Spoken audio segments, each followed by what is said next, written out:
ગુજરાતી પાવભાજી, કાંદા લસણ પેસ્ટ,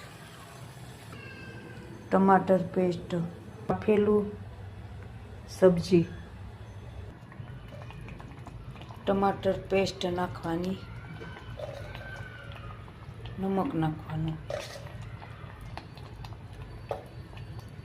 ચટણી, એવરેસ્ટ પાવભાજી મસાલો. આ પેસ્ટ તૈયાર થાય પછી આ બાફેલું શાક નાખી દેવાનું. પાવભાજી તૈયાર.